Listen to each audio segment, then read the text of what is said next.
Hello everyone, good morning and welcome back to my channel RK lifestyle. তো কেমন আছো তোমরা? আশা করছি সবাই ভালো আছো আর আমিও ভালো আছি। তো সকাল সকাল বর কাজে চলে গেছে, আর বর কাজে যাওয়ার পর অনেকটা পরেই আমি উঠেছি আর কি। তো উঠে বাসি ঘরদোর ঝাড় দিয়ে নিয়েছি, এখন এসছি এই যে এটা বাসনপত্র মাজতে। তো চলো আজকের ব্লগটা এখান থেকেই স্টার্ট করছি, তোমরা কন্টিনিউ দেখতে থাকো।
এই যে বিছানা গোছানো কমপ্লিট আমার।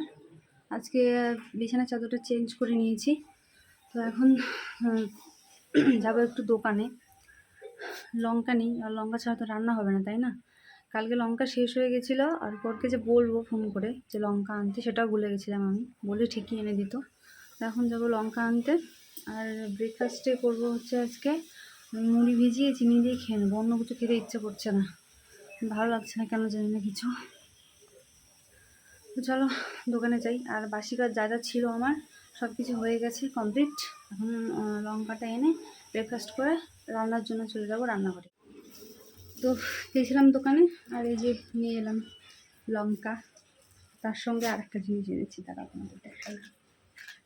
এই যে আম পাচক, এখন শিশিতে বিক্রি হচ্ছে। তবে এগুলো আমরা যখন ছোটোতে খেতাম, মানে ছোটোবেলায় খেয়েছি যখন, তখন এগুলো 50 পয়সার দুটো করে দিত, মানে 1 টাকার দুটো করে দিত। দারুণ লাগে খেতে।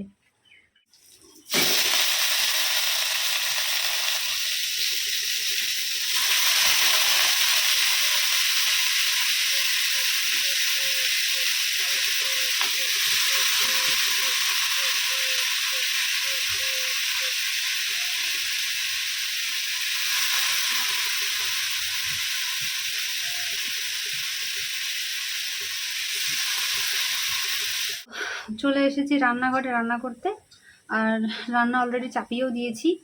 তো আজকে করব হচ্ছে চাল কুমড়ো ভাজা আর আলু দিয়ে সয়াবিন দিয়ে ঝোল। এইদিকে হচ্ছে চাল কুমড়ো ভাজা ঢেকে দিয়েছি, কারণ ঢেকে না দিলে না ঠিকঠাক মতো সেদ্ধ হয় না, ঢেকে দিয়েছি। তোমাদের তো দেখালামই। আর এইদিকে হচ্ছে ভাত। এইদিকে দেখো আলুটা কেটে নিয়েছি ডুমো ডুমো করে, সয়াবিন দিয়ে রান্না করব। আর এখানে রয়েছে এই যে সয়াবিনটা অনেকক্ষণ আগে ভিজিয়ে রেখেছিলাম যাতে নরম হয়ে যায়, তাই। তো চলো রান্নাটা করে নিয়ে আস্তে আস্তে।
রান্নাবান্না প্রায় আমার শেষের দিকে।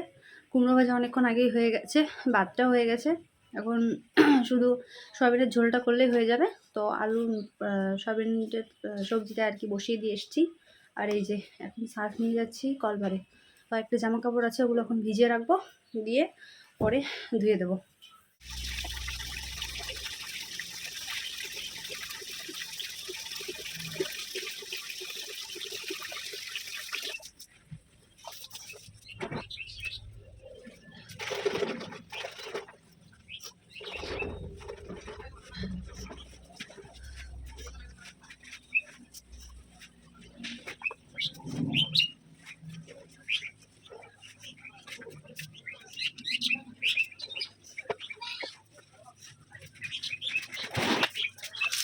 তো এদিকে দেখো আমার সয়াবিনের ঝোল হয়ে গেছে, এখন এটাকে নামিয়ে নেব।